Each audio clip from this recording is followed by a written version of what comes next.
Welcome back to Yugoloth Tabletop, everyone. My name is Charlie Hartman. I am your Dungeon Master, and joining me today are my amazing players. Hi, this is Will Boyle. I play Moldavite, the Githyanki Soul Knife Rogue, the glorified Star Fox character. I'm Keyjon Smith, and I play Izzy Vanderplin, a.k.a. Mr. Nat 1 turned Mr. Nat 20, and I play Divine Soul Sorcerer. Hello, I am Cheyenne Mitchell. I play Alara Cyanidel, the paladin, and still the only girl. Hi, I'm Nick Bevilacqua, and tonight, coming back again with Goatee, our favorite laid-back ranger. All right. Well, the start of this episode is also going to be very special because just as we've reached episode 4, you have also leveled up to level 4. Woo. Now, for those that don't know, level 4 is a very special level in the early game because it's the first time everyone gets the chance to choose either a feat or ability score improvement. A feat is a special ability or feature you can add on to your character if they meet the requirements. Think of it like an added special ability that can range from being able to cast other spells to being able to imitate or do certain cool actions like pushing people around with their shield, Captain America style, taking hits better, or just being way more lucky than usual and having the chance to reroll your dice whenever you need to. Quick question, what all did everyone take for level 4? I, Moldavite, took the alert feat, which basically means I cannot be surprised while conscious. People can't get advantage on attack rolls when they're hidden to me, and I gain a +5 to initiative rolls, which means I now have a +8 to initiative. Yeah, I'm jealous. No one's getting the drop on you. Literally no. All right. What about you, John? What did Izzy get? Izzy has now learned Magic Initiate. Essentially, I choose a class: Bard, Cleric, Druid, Sorcerer, Warlock, or Wizard. In this case, I chose Wizard. I learned 2 counters of my choice from that class spell list. And in addition, I get to choose 1 first-level spell to learn from the same list. And using this feat, I can cast that spell once at its lowest level. And I must finish a long rest before I can do it that way again. Out of curiosity, what spells did you choose? For the cantrips, I chose 2 utility. I chose Mold Earth and Mending. And for my first level spell, I chose Find Familiar. Nice, that's a very powerful one. We'll get into that in a minute. Alara, what did you decide to do? I just increased my dexterity by 2 points. Nice. Ooh. So it went from 16 to an 18. Yes, indeed. All right. And that means that you now have a +4 to all your rolls. Yes. Awesome. We can't wait to see you do even more damage. And what about Goatee? Nick, what did Goatee do? Goatee has taken Crossbow Expert. What that means is that I ignore the loading properties of crossbows, so I can fire the same crossbow multiple times a turn. Even when I'm within 5 feet, I can still attack with the crossbows and not get disadvantage. And when I use the attack action with one of my crossbows, if they're one-handed, I can use my bonus action to fire from the other hand. Well, with that established, let's go ahead and jump back into the story. When we last left off, in the previous episode, you had all managed to successfully repel the Null Berzoi attackers from killing you in a blood mortal combat. However, just as soon as you had obtained your victory, you were surrounded and ambushed by the Berzoi leader, Clarace, and her army of Null Hunters. Faced with the entire Berzoi pack, as well as the Ring of the Wilderness, you chose to tactfully retreat and hopefully get away while drawing the Berzoi's attention away from the Lucrata and the other moody gnolls. Your plan succeeded, and as a result, you were able to escape them. You then went on to help Sherbin convince 3 other tribes that they needed to help you take care of the Berzois once and for all. However, the third one, the Sholos, had already allied themselves with the Berzoi, and to make matters worse, had launched an invasion of undead Gnoll warriors known as the Entombed Gnolls at the Furbolg village of Talhelm. Sherbin realized that this would be seen as a declaration of war by Kalia, so they begged you to help them find a way to get to the village as soon as possible. Luckily, Goatee and Moldavite thought quick, used the sending stone to contact Aeschylus, and you managed to get to the teleportation circle not far from the village in the nick of time. We now cut to there. All right? As soon as the circle dies down, you find yourself once more back in the small wooded circle where you first entered into Talhelm. The forest is just as vibrant and colorful as you first saw it. The leaves rustle against a gentle breeze, but none of you seem to notice right now. Sherbin quickly recovers from a sneezing fit and begins surveying the area, marking the trees, pawing at the dirt, and muttering to themselves. So, how was your first teleportation? I don't want to talk about it. What are we going to do? Alright, so we first need to get to Talheim and see what, and, well, first warn them of what on earth is going on with them, but also stick around to help protect them. That's my idea.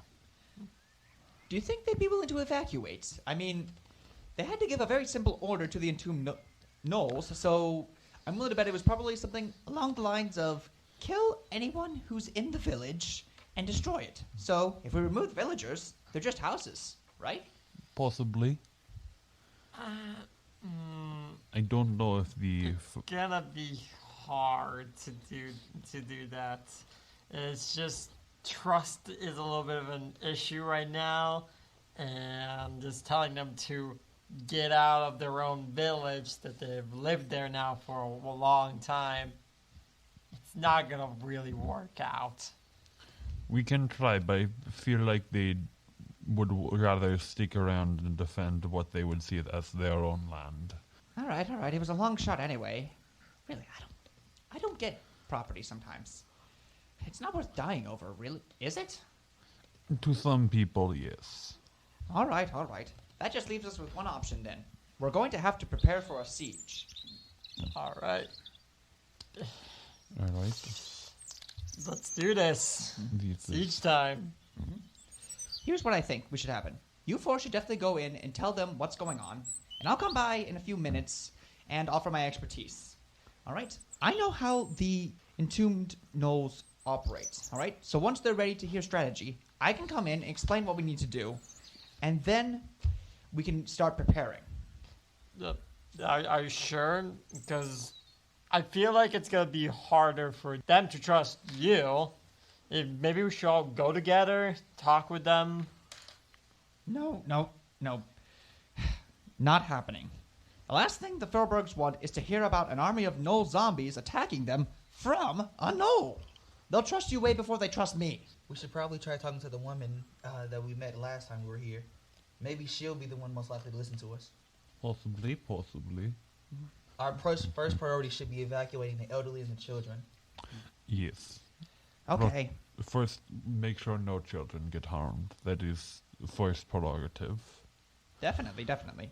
And if I go with you, they already know my faith. Trust me, they trust me a little more. So I'll just go with you, help you out for wherever you may be. We'll go talk to them. I don't know. I guess I had hoped that I could just work from the sidelines, but it seems I'm really not going to get that chance right now. Okay, I'll come with. But don't blame me if their first response is to try to put an arrow between my eyes. Wouldn't be the first time, I'm sure. Don't remind me. Now that is what these kids are calling tea, I believe. Is that the right word? No. Okay, never mind. Let's keep going. And Enough of this. We have to go. Moldavite just starts sprinting in that direction. Well, a few minutes later, you do arrive to the outskirts of Talhelm. You round the corner on the first house, and unfortunately, Sherbin stops dead in their tracks as a volley of arrows puncture the ground right where their feet were. You were close. They look behind and give you all the side eye, but don't say a word. Wait, I know you.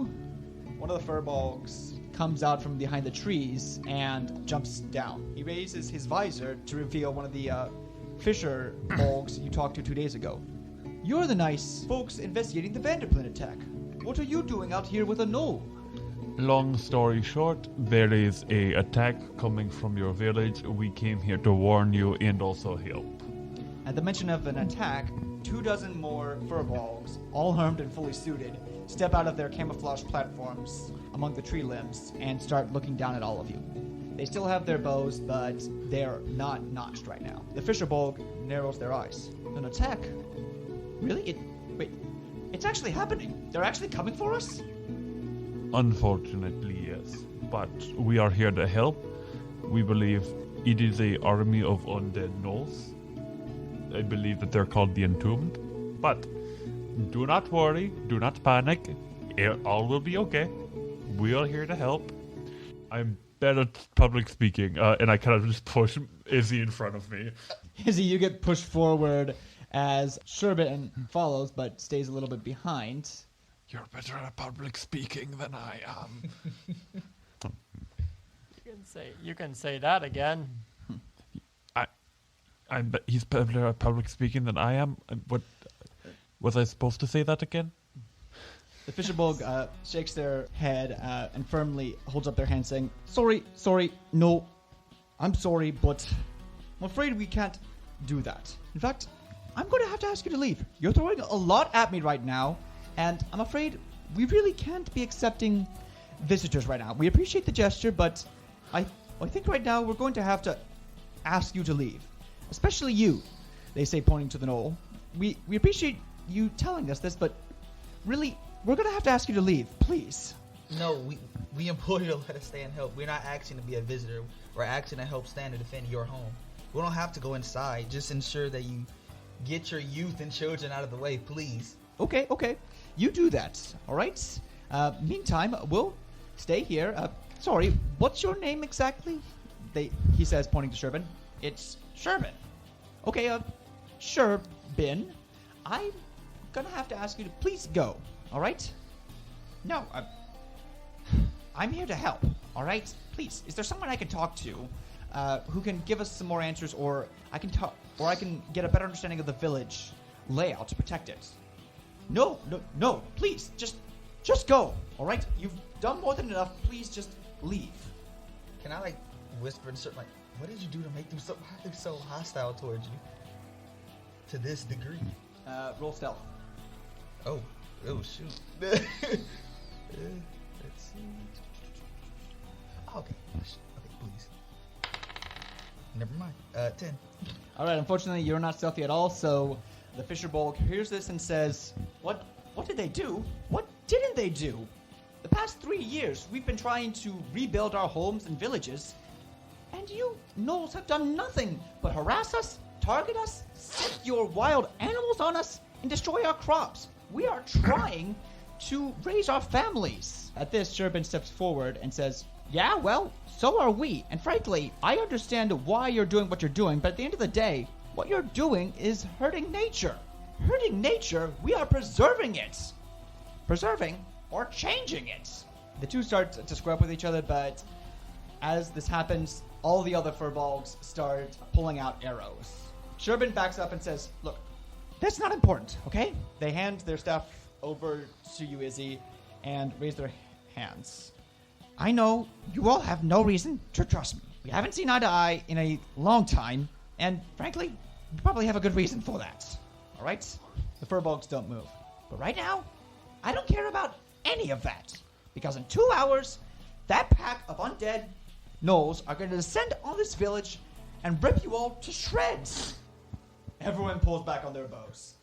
Is that a threat, wolf? Someone calls. No, it's a warning. I mean, a good one, help me.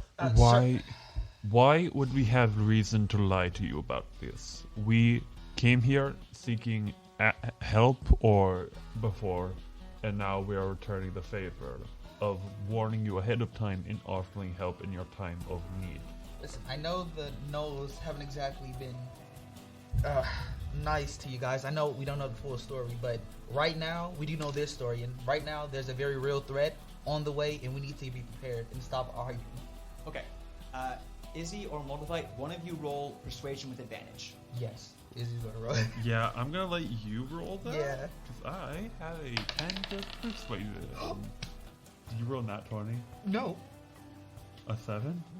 No. Okay, luckily it's advantage. I'm doing it again. No. 13. All right, with 13, none of the furbolgs lower their weapons. However, one of them does come down from their place. It's the druid woman you had talked to before and had warned you about the Lucratas. Oh, what's her name? All right. We all forgot her name. Soup lady. Soup lady.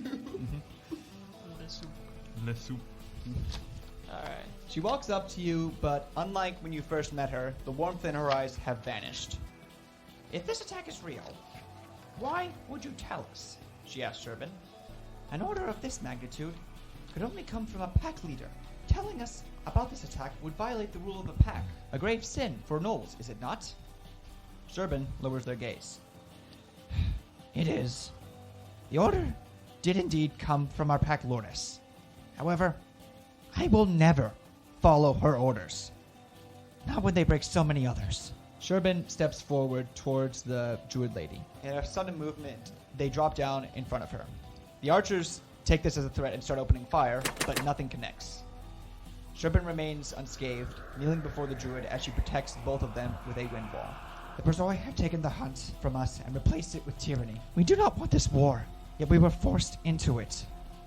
All I want right now is to stop the bloodshed. Please, let us help you, for peace and for the balance of nature. The druid remains silent.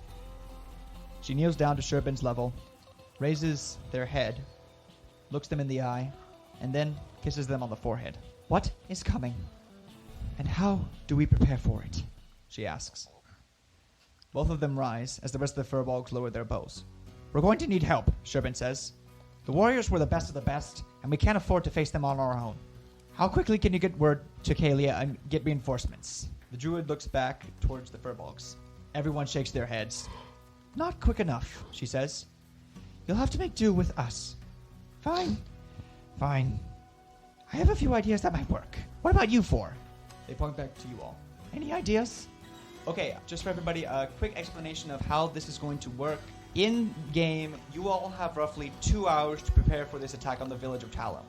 Based on Sherbin's understanding of the Entombed Gnolls, the warriors will most likely try to either attack from the shadows or from the front. As such, your best option is to restrict their movement to only the fronts. In this case, the main passage into Talhelm. That way, you can control their actions and have time to attack from a distance. Think of this preparation time as Episode 4 of The Mandalorian, where the characters have to defend their village from that giant AT-ST. Your job is to essentially fortify the village, limit the Gnolls' abilities to attack, and hopefully come up with ideas to either give yourselves or the furbolgs advantageous positions over the undead warriors. Okay? Mm-hmm. Perfect. Right. So every time you have to do something, I will try to give you a rough estimate of how long that will take and how much time you have left. But essentially, you have 2 hours of in-game time to do whatever you want or to get ready, okay? Mm-hmm. It seems like this may be siege, yes? Oh yes, this is definitely going to be a siege. In my many times of studying as a soldier, I've read many books and played many war games on sieges. If we can set up some kind of defense or ruin their element of surprise, possibly tripwires, you are hunters, yes? Yes. Yes, we are. Possibly set up some hunting traps. We can possibly try and catch them, send arrows, yada yada. All right. Good call. Izzy asks Moldavite, you're a trained warrior, right? Yes. Have you ever fought any necromantic creatures before? Back my spell, it barely even scratched them back there, and I don't know what to do. Has Moldavite ever fought like necromancers before? Because like the Githyanki primarily like fight, mind flayers in the astral plane, but I would say no, probably not. From my understanding of D&D lore, aberrations and undead sometimes do mix, but the majority of their functions, especially mind flayers, revolve using functioning brains or functioning bodies for their own purposes. So a dead body would not be easier for them to control. Your general understanding would definitely be you know what it is, but you probably have not fought them particularly. All right? So Can I roll like a history check to see like in my many years of like studying and training if I would have ever read a book about like how to fight undead? okay, sure, go ahead. All right, I'm gonna make a history. Okay. I was gonna check up. Ooh, 18. Yay. I was gonna check up with Gon and see any information they might have on death and basic information on that. Go ahead and roll me a history check as well, all right? That's wow. a 3. 3. All right, I got an 18 on my history check. He definitely took like a little like course on like He's a fighting seasoned undead. All right, I can definitely give you some information with that. With that check, I think the big thing you got from that theory course book you worked on was that the big danger about undead is that they do not feel pain. This is both their biggest strength and biggest weakness. So with undead in particular, they are in a situation where as long as they are given a command, they will do everything they can within their ability to complete that. All right? And one thing your theory textbook said that is the best way to stop undead is to try to immobilize or try to disable them as quickly as possible. Don't aim for painful areas like the conventional kill points, like the heart or the head. Aim for areas that will remove their mobility or immobilize them as quickly as possible. All right? Yeah, Moldavite kind of relays that back to Izzy. He said, however, the spell you cast that didn't work as well. I possibly believe that in fighting these undead creatures, using their own magic against them, the magic of the grave will not work. So maybe use like fire spells, stuff like that, other yada yada. I'll try. They're not really my strong suit, but I'll try to switch it up. Yes. All right. I know that thing where you like touch people and their heads explode, like that's a really good skill, but like possibly not here. Meanwhile, the druid woman, she steps forward and says, okay, well, that's definitely a point. I definitely think we can get something working on. Fisherbolg, do you still have your lines? They come forward and say, yes, of course. I've got about a half dozen poles, but what for? You think you can make fishing line work? Oh, no. You can't be serious. Desperate times call for desperate measures. Fine. Come with me. I'll get you my lures and my lines. I greatly appreciate the sacrifice you have to make. Oh, it's nothing. Come on, come on. Cool. And I They- go with them, yeah. All right. They follow you into their house. In the meantime, Izzy, what else would you like to do to set up for this? Okay? First off, Izzy wants to cast Mage Armor on himself. All right. How long is Mage Armor again? 8 hours. Okay, perfect. That's a good thing. Moldavite, you set that up, and I'm going to say that'll take roughly 20 minutes of your time. So you still have about All right. 100 minutes left over of your 120. What else would everyone like to do, okay? Do I know that I wouldn't know if there were slow, fast movements, stuff like that. Well, we fought one of the entombed before, so we can like judge based on that. He was pretty fast. Yeah, it was How like long across the moved very quick. Yeah, I'd say, roughly speaking, they are somewhat above average speed than normal, all right? Mainly due to their somewhat lighter frame and the magical properties endowed upon them. I'm Makes gonna sense. ask the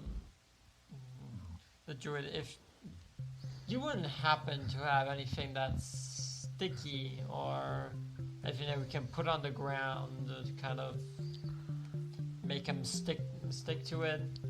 Actually, we do. We actually have a lot of tree sap, actually. We use it for molasses. That'd be perfect. I'm gonna need a lot of that. They motion for another furbolg and say, get as much of the molasses as we can. No, I don't care if you were going to sell it. This is an emergency. Now go. The furbolg once more motions for you to follow them. I'll say, for now, I'm going to say that's probably going to take about 30 minutes to set up. Where exactly do you want to set up the molasses? So, my plan is the main road where we want them to come through. to kind of put it on the ground there and cover it in leaves so you can't really notice it. Okay. And then when they walk on it, they're gonna get stuck for a little bit. They'll probably just be difficult terrain, but they're gonna be there for a bit.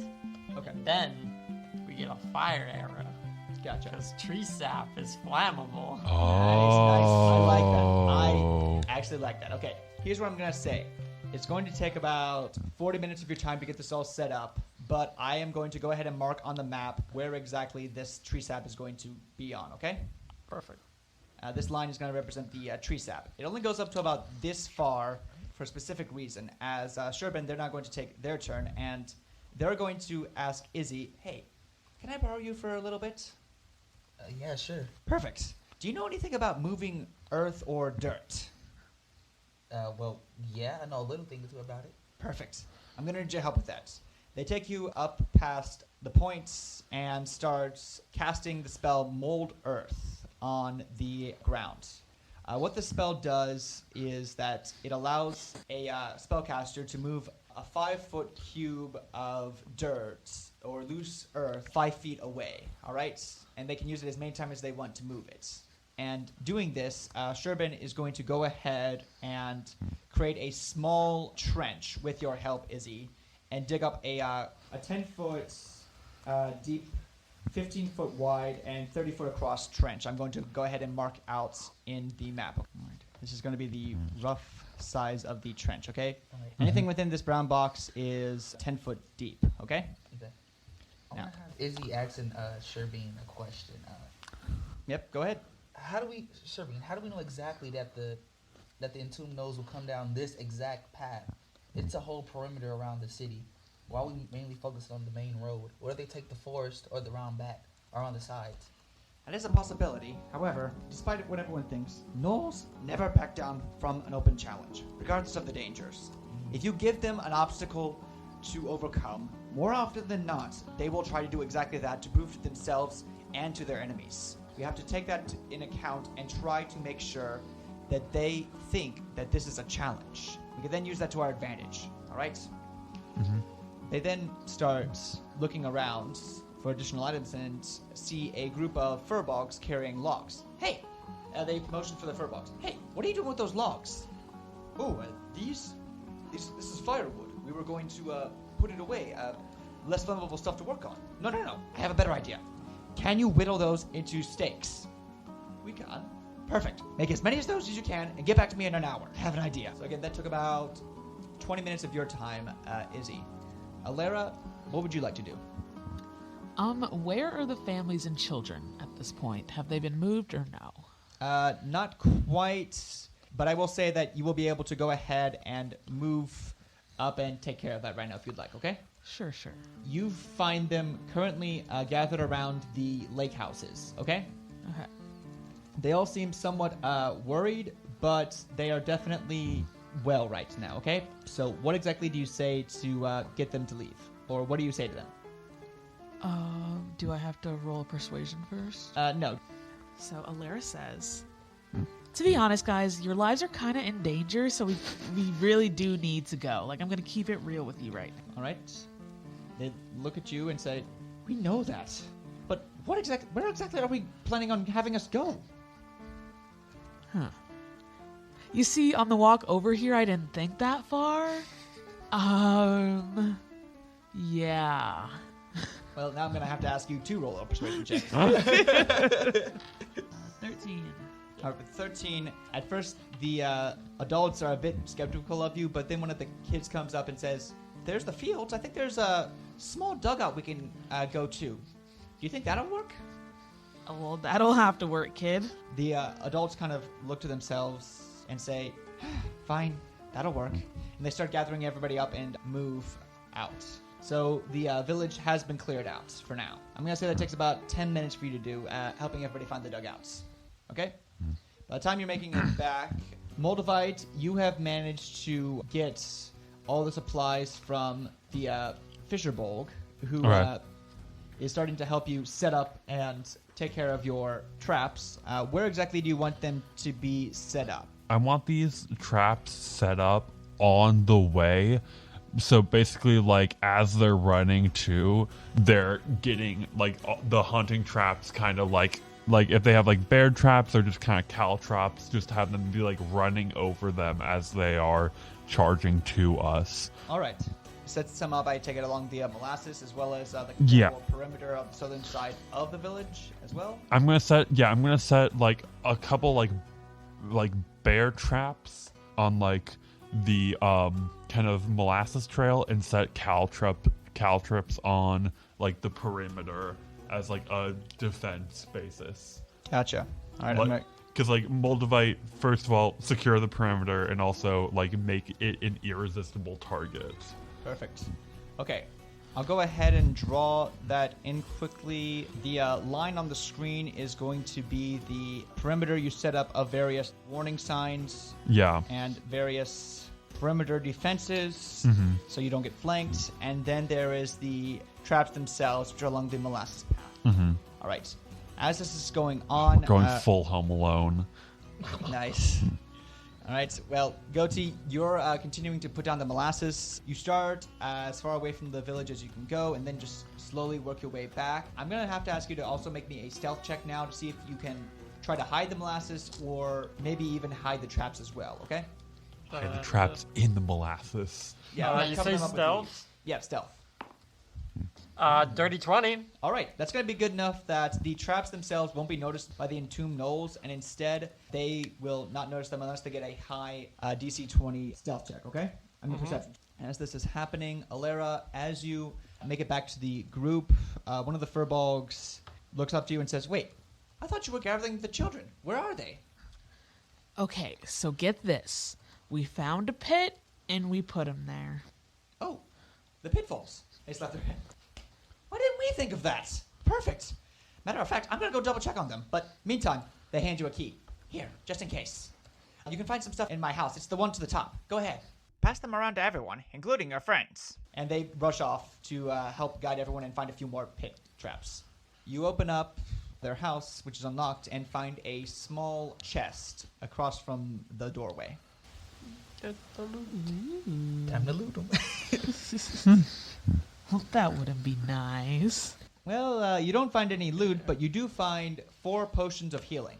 Ooh, swag. that's good. One for each of you in us. case of emergency. Cool. So Oh, we're true. gonna need that. All right, Alrighty I'm then. marking that down my Can I have, inventory. Izzy asks Sherbine, does he know exactly how many entombed gnolls are there? Or a rough estimate? As Sherbin finishes up the pits, they kind of look to you and say, "Too many.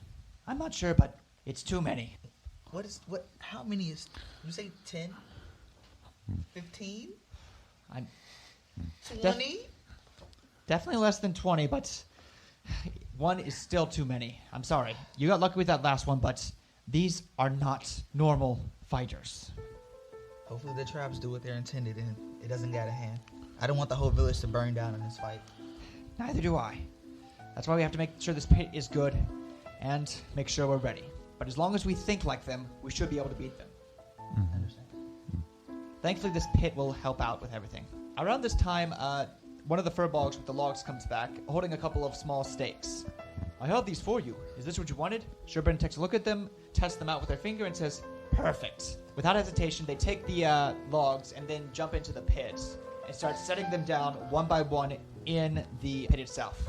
"If we can get them to fall inside, we might be able to keep them down here for a while. Keep them coming!" So, Sherbin is going to spend the rest of the time setting up a small tiger trap for the gnolls. Quick question. Do the furbolgs have any alcohol in here? Unfortunately, no. Furbolgs usually do not drink, and you need 100 proof or higher usually to make something flammable with alcohol. However, I will say, if you just want to ignite something, you can easily just tie a cloth to an arrow, or just throw something flammable onto the trail itself, and that should work just fine. Okay? But unfortunately, Molotov cocktails are not in question right now. Okay. I think I'm good. I don't have any other ideas of things we can do other than just kind of like practicing, like, you know, basic tactics with the villagers. Like being like, all right, so like sharing everyone like, here's how you fight undead. Don't go for the killing blow, go for the immobilizing blow. Take out their kneecaps. That's the easiest part. Weak knees. They have weak knees. the knees. Just go for the kneecaps. The furbolgs take this into consideration and begin setting up around the area. Sherbin convinces a couple of them to stay down near the pit with them. Where does everyone else go? You have two options right now, either in the trees or behind the pit. What's everyone's choice? Oh, fully in the trees. Going in the trees. In the trees. In the trees. They're in the Like a tree trees. climber. Where are you going, Alera? Trees. Gotcha. Fortunate Son is playing in the background. Honestly, we're going full, like, just like Star Wars, full Vietnam. No, I won't. I can't be that. Izzy can't be that far. This can reach. 'Cause I have a spell in mind. Well, Izzy has a spell. I have a range of 60 with my main weapon. Izzy has a spell. I feel like actually, wait a minute. 30, 40 feet. Never mind. Oh my god. I can be anywhere. Never mind. Never mind. Izzy's going back. All right, can I make a stealth check? Of course. Just to like hide myself. Can I'm- Izzy make a stealth check too then? I'm gonna give myself the help action. If I'd spend like a little bit longer doing it. I'm not gonna go for that, but I definitely will say that go ahead and make a regular spell check. Okay. I'm afraid. Sorry, you can't exactly give yourself the help action. Sorry. Okay. Ooh, okay. 18. I'm going to use my side bolstered next. 21. 21, nice. Alera, Goti, I want you two to also roll stealth. As a compromise, I will say that I will not penalize you for the lowest roll, but instead kind of, depending on what everyone rolls, go from somewhere else. I have a 19. Nice. Oh, 11. All right, with an 11, I'm going to say, given the group average of about 17 or 18, I'd say, that will be the group average roll for that. Okay? At the end of the 2 hours, you've all gotten into your positions in the trees. No one says a word, remaining silent like the trees around you. No birds sing. No squirrels run. Everything has either left or hid. Can I ready an action for like to just immediately like send like 2 psychic knives as soon as they get in range? Yes, absolutely. You all can do that. Yeah, I'm already action. Yeah. Spiritual weapon. Yep. We're gonna get the drop to on cast them. spiritual weapon when they first show up in range. Alrighty then. Well, they are gonna, 60 feet. I'm gonna wait for them to get stuck on the tar before I get anything ready. I mean, I could have the fire and the arrow ready, technically, I guess. All right, Lara, are you going to ready an action as well? Yeah, I think I'll wait to shoot my crossbow once they come in. Okay. Well, as you all are preparing, soon enough you smell the familiar, pungent aroma of decay. 8 skeletal warriors, an unholy pack, emerge from the trees all around you. They look to the barricade and then the trees. You can't read their expressions, but you swear one of them is smirking at you right now. Suddenly, a harrowing howl rings out from all around you. Dozens of birds fall dead from the branches of a large acacia where Alera and one of the furbolgs are hiding out. As a ghastly ghost of a knoll rises from the leaves. Blue wisps of energy rise from the birds into the knoll ghost. They open their mouth, ready to howl once more as they dive bomb towards everyone. Roll me initiative. All right, and my howl action goes off, right? Yes. Will that be set on my turn, or do I just get to attack twice on my turn? How this is going to work is that for now, I'm going to say with the held actions, you can use those against the regular gnolls, but not this ghost gnoll, as it is a surprise round. Cool. None of you took a perception check or said you were going to keep alert for that, All right. specifically for an ambush. So, as a result, the only person who can react this turn for round 0 is going to be Moldified thanks to your alert feat. Okay. All right? So, technically, on your turn, you can fire upon the ghost if you want. Okay.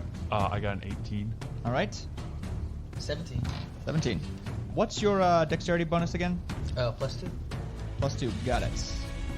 I rolled a 6. Ooh. That heavy armor really weighing you down. I got a 14. All right, perfect. Just a second then. In initiative 1, we are going to have Moldavite go first, okay? Okay. Cool. So I'm just gonna let off my 2 daggers onto the ghost. All right. First hit is a nat 20. Oh, well, wow. You would not got off guard. The second hit is a 16. All right. Both of those are going to hit. I deal 31 psychic damage to that ghost. Oof. All right, As then. just like straight up, just crackling bolt of like green psionic energy strikes true. 31 damage. Dang. And my bonus, I'm gonna bonus action slink back into the trees to hide again. All right then. That's a 21. All right. With a 21, you are definitely able to hide. Cool. On the ghost's turn, it is going to use its horrifying visage. All right. With this, every non-undead creature within 60 feet of the ghost that can see it must succeed on a DC Wisdom saving throw. All right. So everyone, make me Wisdom saving throws. I'll roll for Sherbin and the Furbolgs as well. What? Yep, including Izzy. You're within 60 feet of it. Do I have to roll it since I'm hidden, or? Definitely if you can see it. So Okay, yeah. so yeah. I got a 9. 9. That fails. 15. That succeeds. 21. That succeeds. Natural 20. That succeeds. Unfortunately, Sherbin and the Knolls fail. Sherbin, seeing this, immediately starts panicking and screaming out, "Oh no! They did burn out the spirits! They burned out the spirits!" And just starts freaking out. And it's stuck in place. Whereas the Furbolgs, they unfortunately got 7s. Because they failed by 5 or more, they're going to age by 10 years. Oh. You see their hair immediately go from coal black to salt and pepper in like less than 5 seconds. Oh my god. Yeah, and everybody on the ground right now is completely paralyzed and frightened by this creature, as well as you, Moldavite. right? Okay, cool. You are just absolutely terrified of this. Luckily for you, you're still stuck in stealth. So at the end of your turn, you can definitely try to get out of that. All right? Cool. But for now, you're kind of stuck. Okay. However, thankfully, the surprise round is now over. So now we can go back to the top of the order again with Moldavites. You get your turn. All right, Okay, this is so- round one. Mechanically, what am I dealing with here? Okay. Specifically with this frightened condition, your speed is reduced to 0 and you cannot take any action except for disengage as long as you are looking at the ghost, okay? Okay, so I just don't. Okay, so I'm gonna focus on, instead of attacking him, I'm gonna focus on attacking one of these smaller guys then. All right. I'm gonna go for the one right here, and I'm gonna make I'm still hidden, right? Yes. Cool. So I'm just gonna make 2 attacks on him. One's gonna have advantage, the other's not. Okay, that's a 19 for the first one, That hits. and a 8 for the second. That misses, unfortunately. Okay. That's going to be a 15 psychic damage to that one. At the end of your turn, you can try to get over the frightened condition. Cool. Go ahead and roll me a wisdom saving throw. 11. That still fails, I'm afraid. Oh, All right, you're still stuck afraid of this ghost. Izzy, it's your turn. What are you going to do? Do I have to? It was your held action, so you can now use it. All right? And that will count as my action. Your bonus action. You can still use your action to cast a cantrip or do something else. Let's just stick with yeah, let's go with the spiritual weapon. All right. You cast it, and who are you going to use to attack?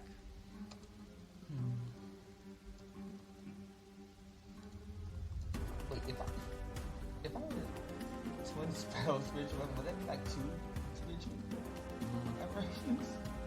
No, because you have to have 2 specific targets with it. Unfortunately, the wording of twin spell is you have 1 spell that is single target, Okay. target 2 separate people.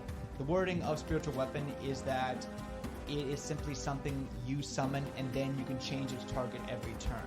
So as a result, no, you can't use twin spell on spiritual weapon. Okay. I'm gonna use spiritual weapon targeting the same one. What if I use? Same. Oh yeah, 24. 24 hits. 13.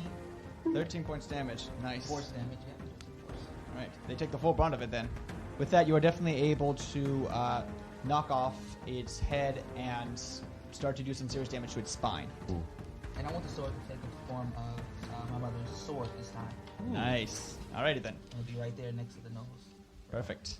We are going to go to the ghost. The ghost is going to, looking around, it definitely sees Moldavite, but it is going to, seeing everything around, it is going to try and first and foremost fulfill its duty and go after the furball right next to Alara first, okay? It is going to try to swoop down and attack. 21, that hits. It deals a whopping 17 points damage to this villager, killing them outright. Oh no. Jeez. Good job. Alara's shaking hands right now after just saying that. Mm-hmm. We now go to Goatee, who is... what are you going to do, Goatee? Since I've been hiding in the bushes next to Moldavite before he jumped out, so I'm still hidden. Technically. Yes, you are. Does that mean because I'm hidden I get advantage on this attack? Yes. Okay. I am going to cast Hunter's Mark on the ghost. Yeah, quick question. Hunter's Mark, does it have a verbal component to it? Do you have to say something, or is it just point and choose? It's only verbal. All right, unfortunately, I will say that using Even Hunter's... if I whisper it? Sorry, no. What? Unfortunately, the rules are that if you will get advantage on casting the spell, but casting it still will break stealth, unfortunately. Nope, Sorry. not worth it then at that point because I need that stealth. Second option, Favored Foe, which is similar. So it should work fine. There's All only right. a d4 extra damage though. All right, it That's doesn't say fine. anything about you saying something, just pointing? Nope. It's literally just you select. When you hit a creature with an attack roll, you can call. Oh no, I first have to hit. Okay, I will allow that to work. So make this attack roll with advantage, and then decide. 15? 15 hits. And the Favored Foe. So I'll deal an extra d4 Of piercing damage, correct? of magical piercing damage because the crossbows are magical. Perfect. 8. Then I'm gonna do my swarm, which is another d6. The d6 is not magical, that one from the swarm, which is a 6. So right now the total damage is 14 and then a d4. All right. Hold on. 15. in 15 total. points damage. All right. You shoot into it, and this causes the ghost to once more howl out in anguish, but it immediately clocks you and looks ready to charge towards you on its turn. However, before that, Sherbin is going to try to steady themselves and make a wisdom saving throw at the end of their turn. Shout out to the 3 Great. They fail. That leads us then to the Entombed Knolls, alright? The first two on the south are first going to roll perception checks. Both of them fail, so each one triggers the traps that Moldavite set out. I'm going to say that they each do about a d6 of damage to the Knolls, and they are grappled.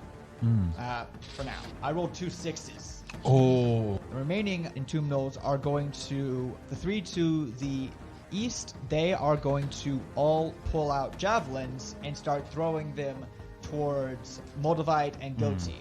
Alright. See here. 3 against Moldavite and 3 against Goatee.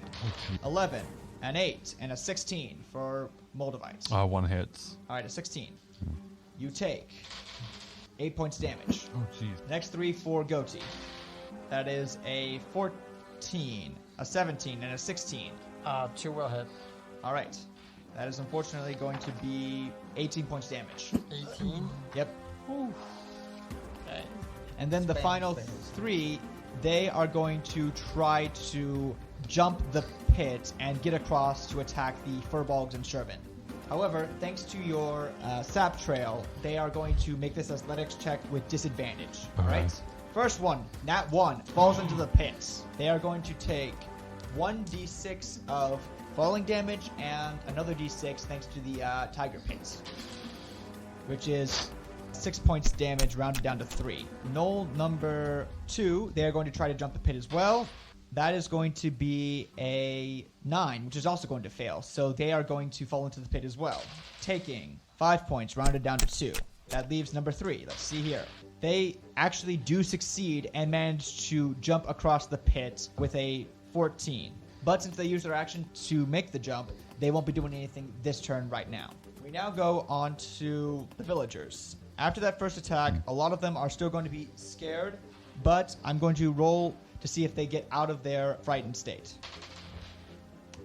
Unfortunately, with an 11, they are still absolutely terrified by this ghost, and will instead try to make their attacks against the entombed warriors. They succeed and manage to do a quick 15 points of damage to the knoll that got across, but that is reduced down to 7, since their weapons are not magical.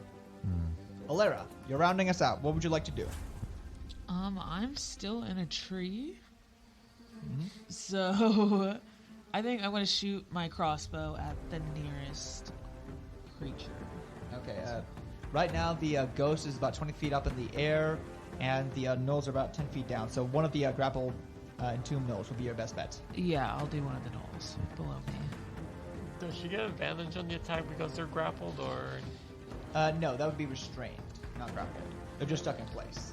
19. 19 hits. Beautiful. Yes. Damage 8. 8 points of damage. Unfortunately, that's going to be half down to 4. Dang. Mm-hmm. Still something. That then takes us back to the top of the order with Moldavite. Moldavite, what are you going to do this turn? Cool. So I'm not going to be I'm going to be focusing my attention away from people on like the side closest to the knoll. I mean the ghost one. So I'm going to fight.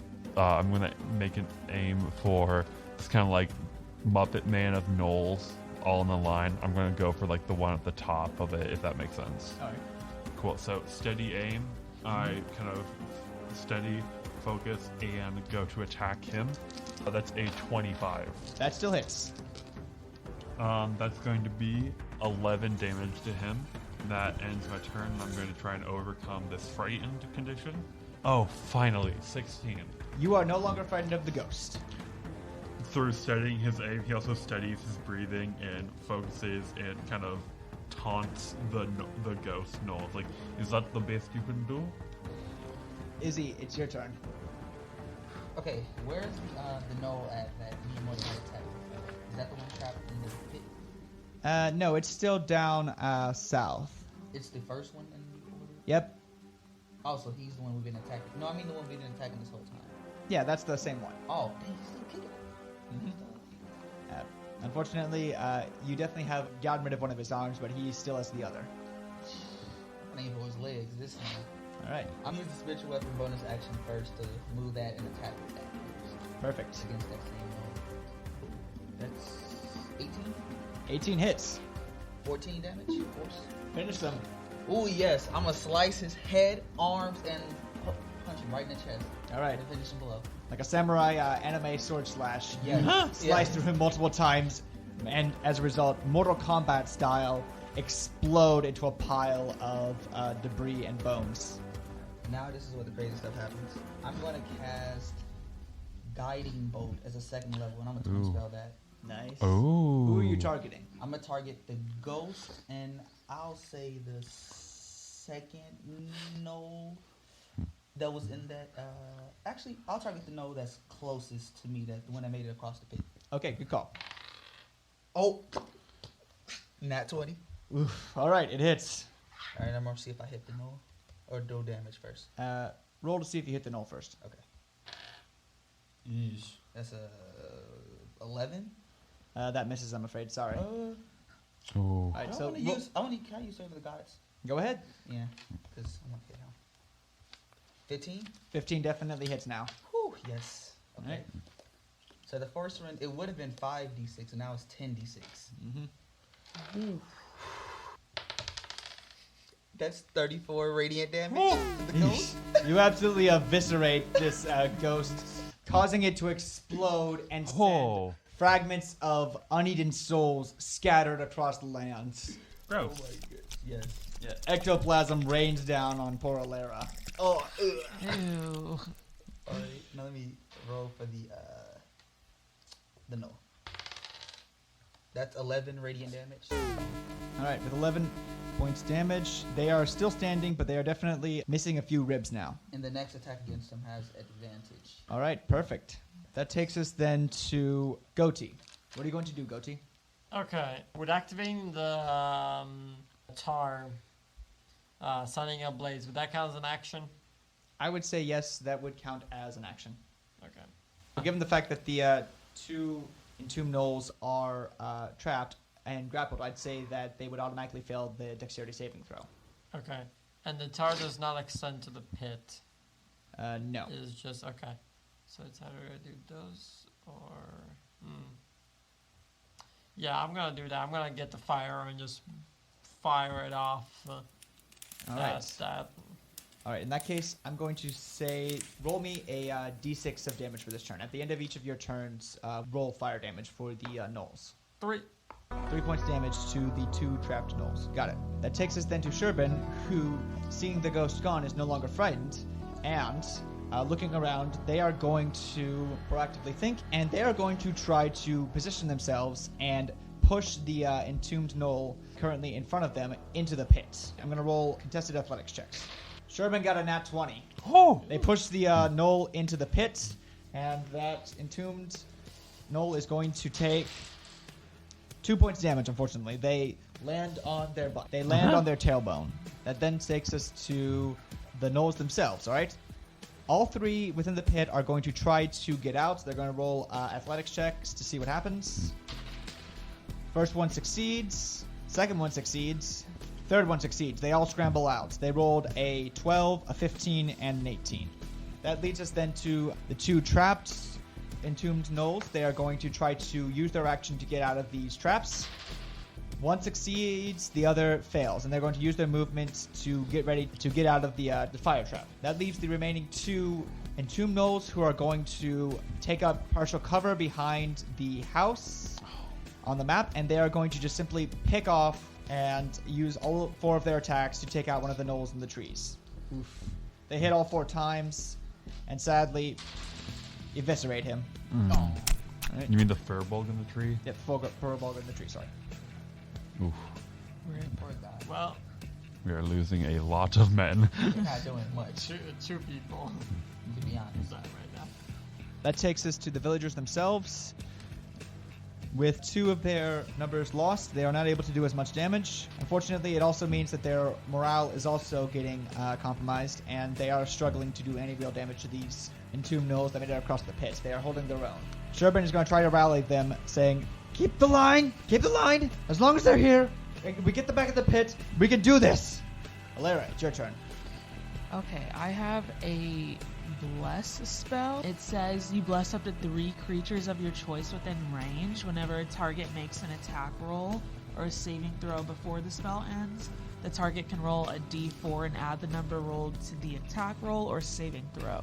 Would that Nice. help my team? I think that would definitely help. And bless is, you can do it at the start of every turn as long as it's active, correct? Oh. Or is it just a one-time thing? It is a concentration up to 1 minute. So those 3 creatures, they just whenever they roll the attack, they can roll a d4 in addition to it for a minute. Nice. Then who do you choose? And yourself is totally an option. I was not going to choose myself, actually. What's the range? The range is 30 feet. Unfortunately, you're out of range for Izzy. Okay, well, I will choose myself. Sorry, Izzy. No, you're fine. I did enough. He's Yeah, charging up again. Moldavite and Goatee then. Cool. Of course. Nice. That takes your action. We now go back to the top of the order with Moldavite. Moldavite? I have a Cool. question. Did any of the soldiers or serving attack the one guy that they would have advantage on next attack roll? No. That was... Okay, they so were it's- the ones that took cover, I'm afraid. Okay, so The one person who could have benefited from that got shot down. Okay. Cool. So Moldavite slinks through the trees above like his caltrop line to try and get a better line of sight on the 2 people who slinked away, and then I'm gonna use a bonus action to hide. And I get to add a d4 to this to bless. Thank you. Okay, that's a I'm going to use my last side dice for side bolstered knack. 22. 22. Perfect. All right. Take that attack roll with advantage. Lovely, lovely. And I'm going to be attacking the one on the right. Gotcha. 14 to hit. That is their armor class. Oh, thank God. Okay. That's a 11 damage. And that, I'm going to use my last 10 feet of movement to kind of slink back a little bit. Okay. In that case, we now go to Izzy. It's your turn, Izzy. 3 of them are across, and 4 are left in the back. What do you do? Are any of them in the front showing visible damage? They all have fallen into the pit at least once. Okay, so trinkets advantage. And I guess I'll just attack. I'm gonna use Guiding Bolt again, and I'm gonna twin spell that, but I'm gonna cast it as a first level this time. All right. And I'm gonna target just the one in the middle and the one to the left. All right, go ahead. That's 19. For the That first. hits. That's 14 again. Yeah. That's an armor class. You hit both times. Roll me the damage. 17 radiant damage to the first one. All right. And then that's attack against them has advantage. And then the second. That's 14 radiant damage to the second. All right.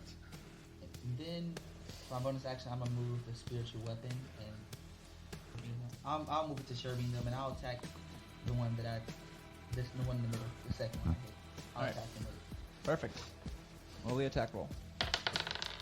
Ooh, that's like 8. Yeah. Is that You also have bless, too. Yeah. No, No, he I don't does have it. I not. was out of range. Oh, Is right, that the right. one you hit with the bolt? No, it was the. Okay. Oh wait, this is the one I hit with the bolt. Oh, it Oh is? yeah. Oh, In that case, wait. yeah, Yeah, never mind. You can actually Never get it. mind. Yeah. Yeah. If you're gonna target with the one with the bolt, go ahead. Roll again. Yeah, because I target the middle one and the one to the left with the bolt. What'd you roll? That one was not one, so Oof. let's just ignore that. Yeah, let's you move just on. missed, unfortunately. Let's move on. All right. The sword definitely gets in range. It flies to the trees, but they notice it too soon and duck out of the way. That takes us then to Goatee. Goatee, what are you going to do? I am going to fire my crossbow at the one that was hit with the guiding bolt but has not been smacked yet. All right. I have advantage. 22. A 22 hits. Alright, D6, 6. Then I'm gonna do my swarm, which is gonna be a 4. So 10 in total. All right, perfect. The swarm is not magical though, so if they do have resistances to that, it is half. That leads us then to. I'm not done yet. Bonus action. Fire with the other hand crossbow that I have in the other hand. Alright. At the same guy. Don't have advantage. Cool. 16. That hits. That's gonna be 4 additional. Okay, well, you slash into this knoll, and your swarm begins to eat away at them. What? Oh, shit. There was something else I could have done, I just realized. Should have read it. All right. Well, that leads us then to Sherbin, who has, as a bonus action, they're going to activate their totem spirits. All right? Ooh. They summon it to create a 30-foot aura around themselves and the remaining Furbolg, granting them each 10 temporary hit points and giving them advantage on strength checks and saving throws. And as a result, as an action, they are now going to once more try to shove one of the entombed gnolls into the pit. They only got a 11, but the entombed gnoll rolled a nat 1. Oh. It goes back into the pit. Back in the pit. Yes. They do 5 damage, half to 2, to this poor entombed gnoll that keeps just going thrown back into the pit. I still have to. I forgot to roll the damage for the guy that's on fire because he's Oh, yes. still there. Yes. Roll the damage for that one. 2. He takes 2 fire damage. Perfect. That then leads us to the tomb gnolls. 2 of them are going to go ahead and take some attacks against. Both of them are going to go ahead and target Sherbin and try to take them down as quickly as possible. The first one misses twice with a 14. The second one hits with a 25, though. All right. So Sherbin unfortunately takes 9 points damage. So they still have 1 temporary hit point left over. That then leads into the other gnolls. One of them is going to try to get out of a pit. Let's see here. They fail and are still stuck in there. The one in the trap, they're going to try to get out. They succeed and are able to use the rest of their movement to get out of the fire. The one who just got out as well, they are going to take some javelins and throw them at the Furbolgs. They only hit once, though, and deal 7 points damage. That leaves the remaining 2, who are going to now move around. One of them is going to launch 2 javelins against Moldavite and 2 more against Goatee. All right? All right. Nat 1 and a 3 for Moldavite. Miss. Goatee, that's a 25 and an 11. Ooh. One of them will hit. 3 points damage, though. Ow. All right. That leads now to the villagers, who are starting to rally and are once more going to try to attack. They succeed and manage to deal a solid 10 points damage to the 2 gnolls that got across, all right? That leads us to Alera. What are you going to do, Alera? I will shoot my crossbow to the ones down below me Gotcha. that just got out of the trap. 21. 21 definitely hits. Can I use my divine smite with my crossbow? Oh, you absolutely can. Wonderful. So roll me the d6 for the hand crossbow and then 3d8 for the divine damage since they're undead. Whew. Okay, the d6 for the crossbow, 8. Nice. And then you said roll what? Oh. 3d8 for your divine damage. 16. All right. Dang. Your holy energy starts eviscerating this undead gnoll as their skull and right side of their body just evaporates from my the God. holy energy. Still Oh. defending though. He's still alive? His Yep. whole half body. Yep. As long as they can keep moving, they will keep attacking. Unfortunately, we now go to back to the top of the order. Moldavite, it's your turn. Okay. These hunters are becoming weakened. Which one's looking the worst? There are 2 right now. The one you have been consistently chipping away at, and the one Alera just eviscerated.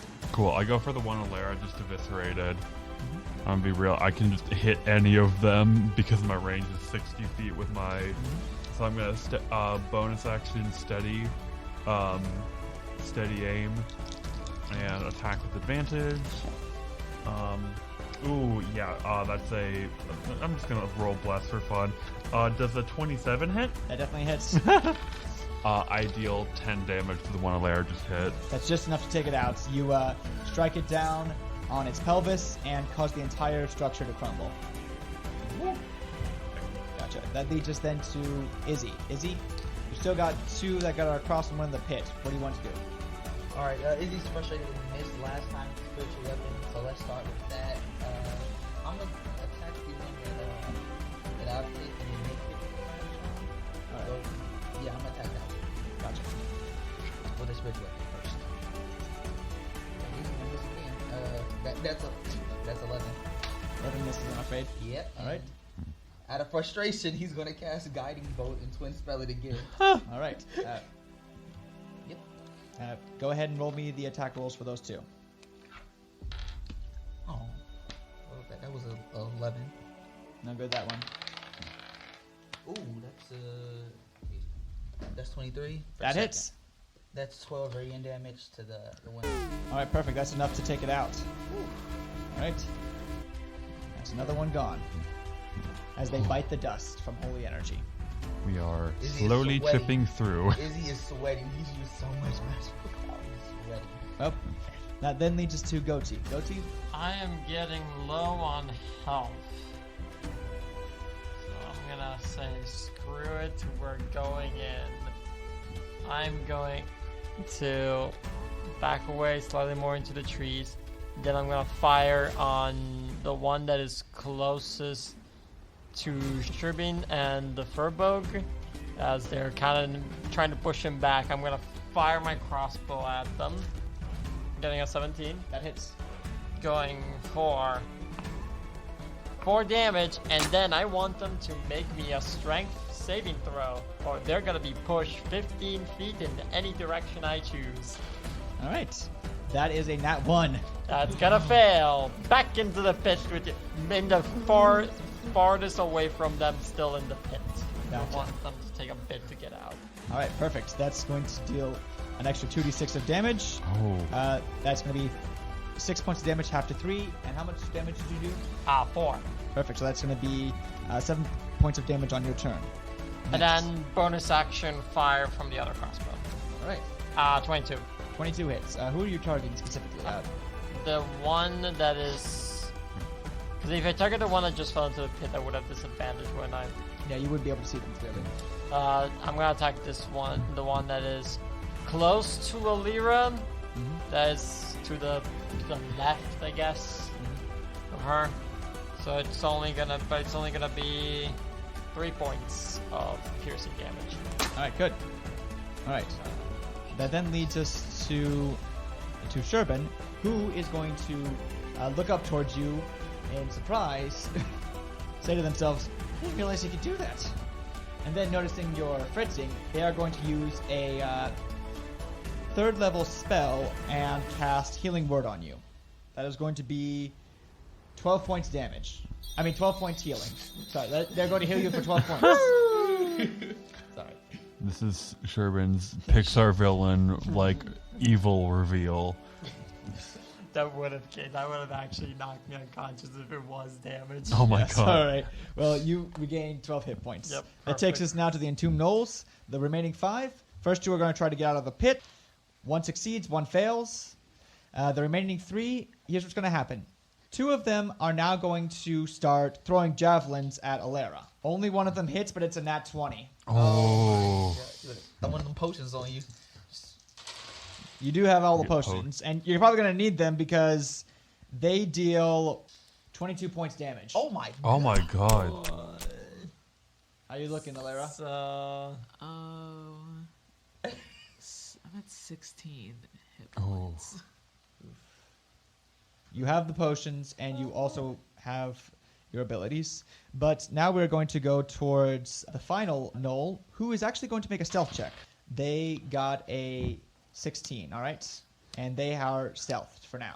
Going on to the villagers, they are going to round on the Entombed Gnoll that just got out of the pit and attack them with everything they've got. And they crit! Ooh. Killing it instantly. Yes, finally. All right. They take They one just out. mob up on this undead soldier and eviscerate it. That then leads us to Alera. Alera, it's your turn. What are you going to do? Fire my crossbow at the ones that just fired at me. All right. Perfect. That was. Oh, Oh. that's...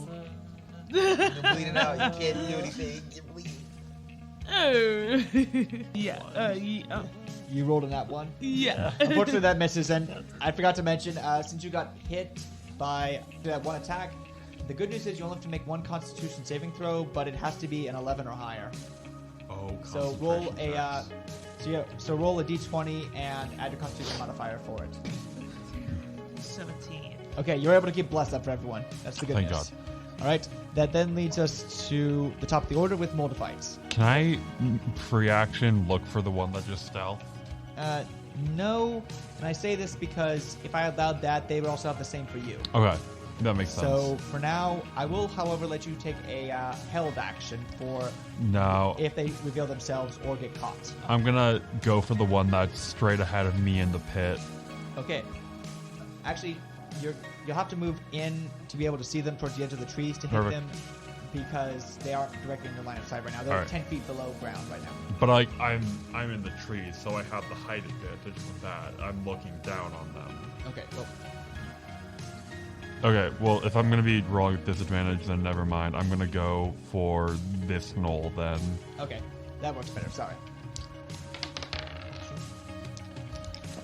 Big shot. Yeah, that hits. That'll be 26. 26 hits. 11 damage. Alright, that's enough to finish him off as well. Oh. That then leads us to Izzy, alright? Izzy, there are 3 Entombed Gnolls left over.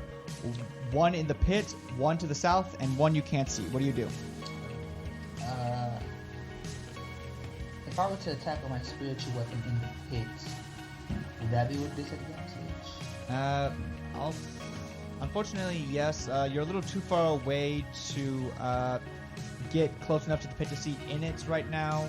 It's going to be at least 5 to 10 feet to get down, and at least 20 feet, 25 feet to get to there, and your speed's 30, so If I were to get like at the badge, I'm guessing like you have a soldier, like that area, then I'll be able to see in their field.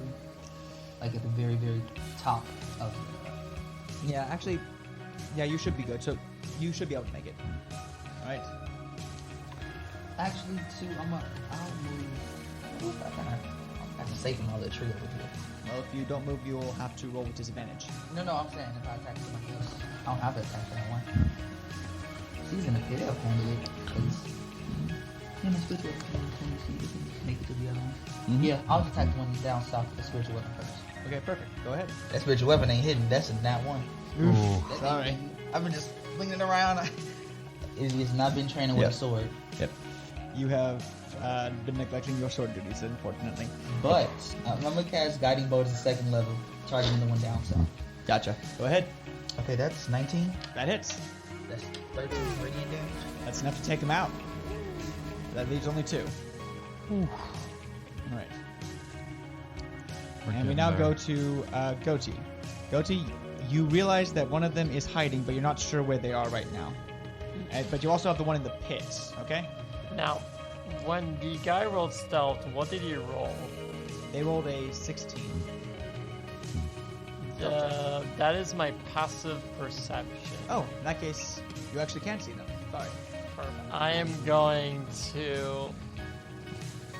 As he thinks he's slinking away, I'm just coming up behind him and just go, now, where do you think you're going?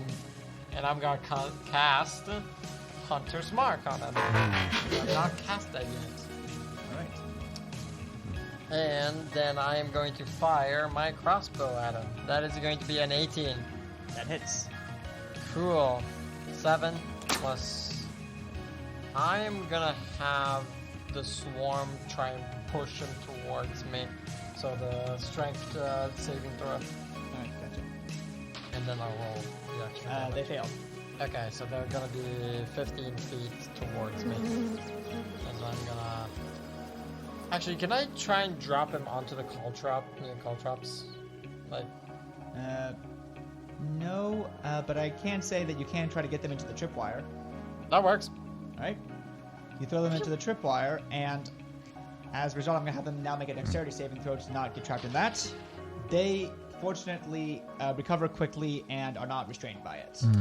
And the extra damage from the Hunter's Mark is gonna be a 4. So, in total, the damage is an 11. All right. That then takes us to Sherbin, okay? Sherbin is going to come forward, and they are going to go ahead and once more cast the spell Plant Growth as an action and use it to cover over the pit, trapping the one entombed knoll inside of it. All right? Essentially getting them out of the combat. And now that leads us then to the final knoll, who, in desperation, is going to charge after you, Goatee. Alright, they're going to make their 2 attacks against you. Both hit, I'm afraid, with a 23 and a 21. Alright. Alright. One of them, they are going to attack you with their Great Axe, dealing 6 points damage. What are you at right now? 17. Alright, good. The next attack, they are going just to straight up punch you for 8 points damage, necrotic damage. And now I need you to make me a Constitution saving throw. Con saving throw, 18. Alright, you're fine. The Furbolgs are now going to run across the plant growth and try to assist you, Goatee, by stabbing into the entombed knoll.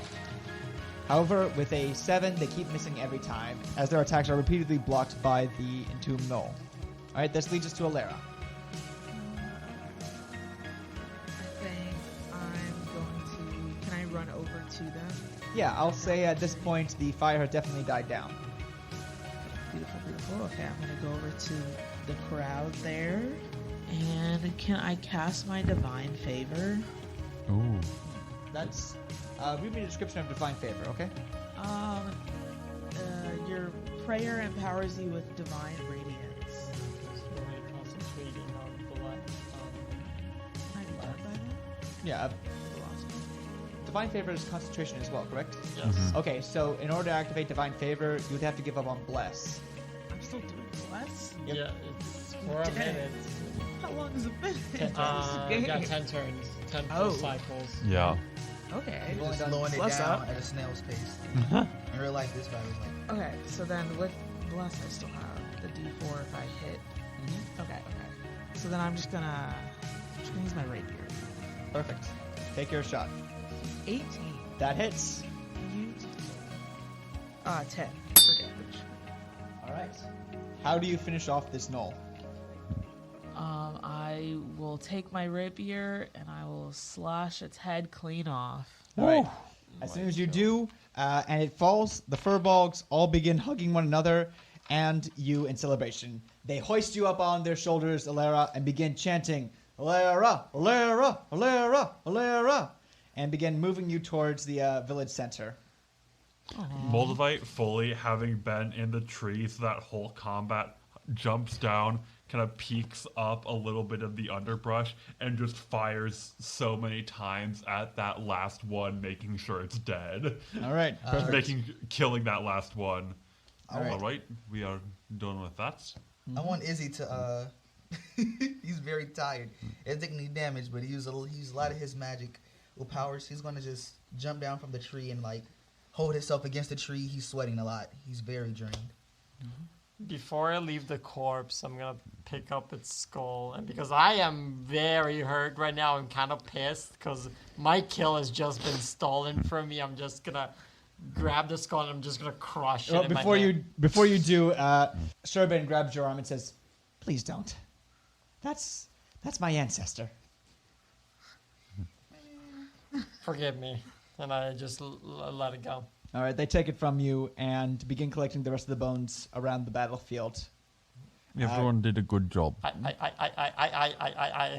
And you see that I'm a bit of on a fret because I'm badly hurt right now. I give you my healing potion. Like, please take this. You slowly walk up there.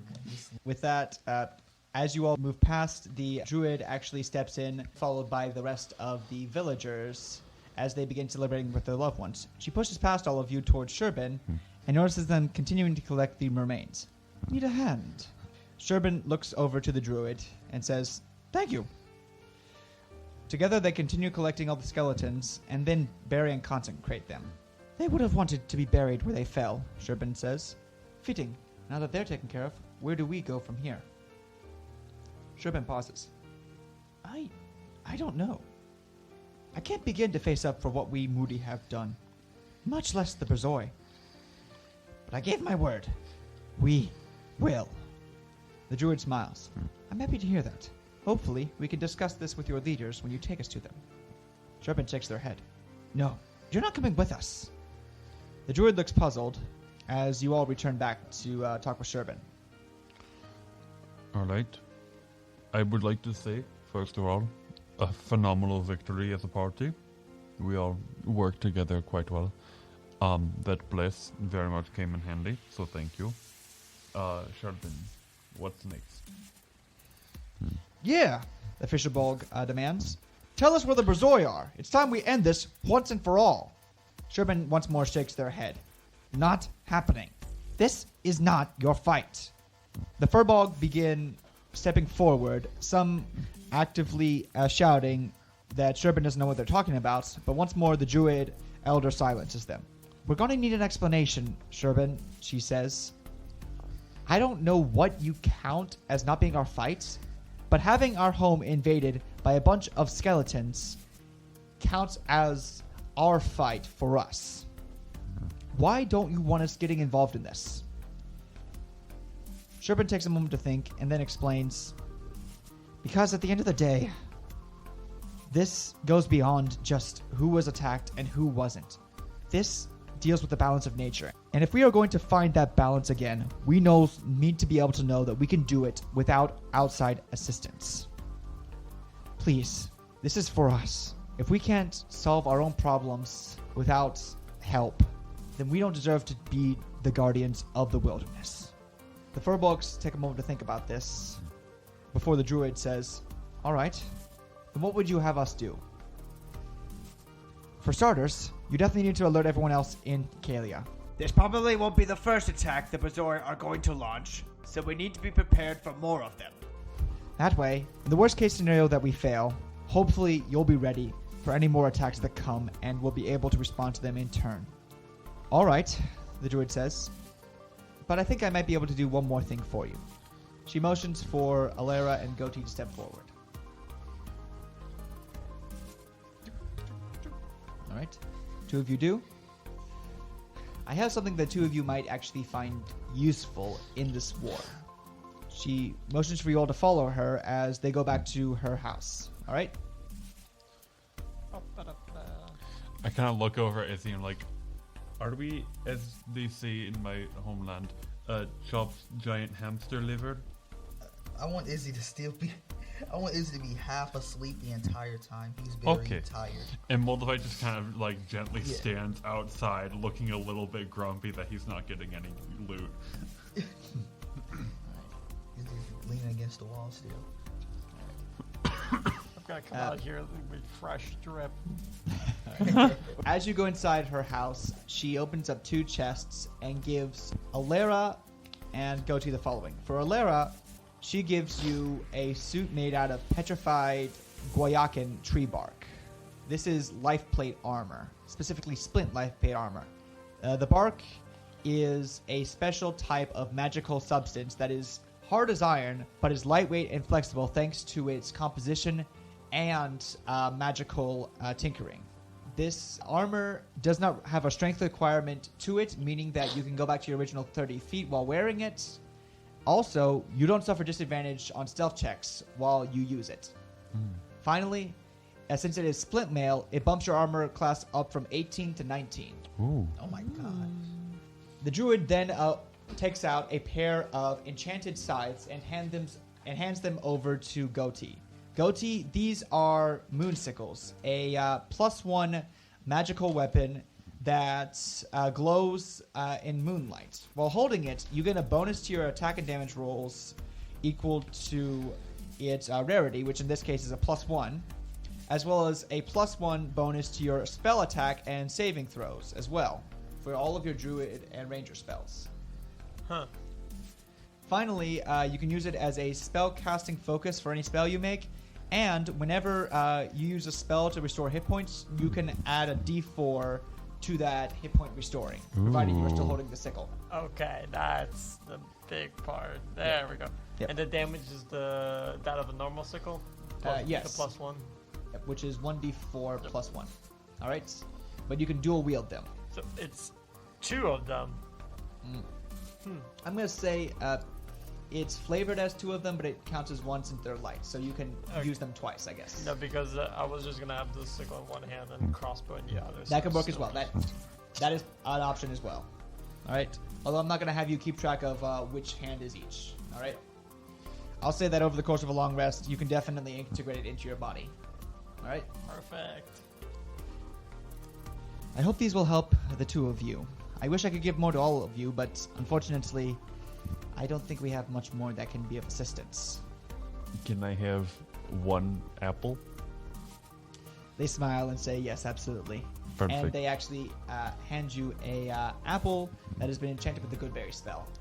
Oh, Yep. phenomenal apple. Only thing I like is a good night's rest. Sorry, Izzy, but we're going to have to hold on the rest. We need to get back to the Seeping Woods like 2 hours ago. Oh, God. We're going to be so late. Wait, we need to get to the Seeping Woods, the druid asks. Yes. I could help. How? Sherbin asks. Simple. I know a spell or two that might be able to be of assistance. They move outside and touch one of the trees. The trunk of it immediately opens up and reveals a magical portal inside. Just step through and it'll take you wherever you need to go.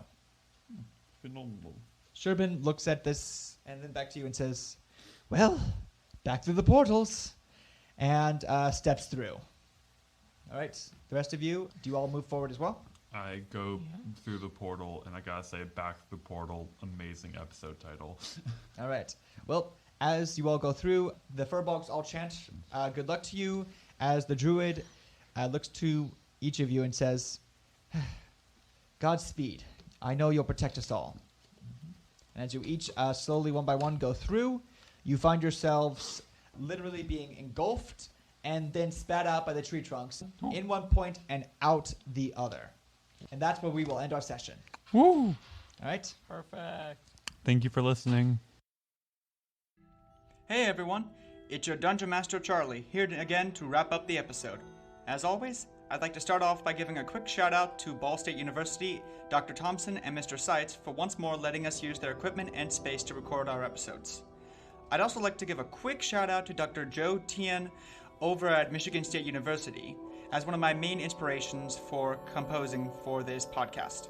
2 of the tracks you heard today, Astral Cyclone and Tiefling's Light, were heavily inspired by his music, and I cannot sing his praises enough as one of the greatest modern composers of our time. I plan on releasing my original tracks in the next couple of months, as well as many other pieces that were featured in this on both YouTube and our upcoming Patreon. In the meantime, we'll be dropping episode 5 on April 11th, so feel free to subscribe and hit the notification bell in order to be the first to find out. Also, feel free to send us a tweet at Yugoloth TT or on Instagram, same handle. All music from this video are from filmmusic.io and are licensed under a Creative Commons 4.0 license. Links can be found in the credits as well as in the pastebin link in the video's description. All sound effects are from freesounds.org and are licensed under a Creative Commons 1, 2, or 4 license. Links again can be found in the credits and in the pastebin link below. Thank you all for listening. I can't wait to see you for episode 5.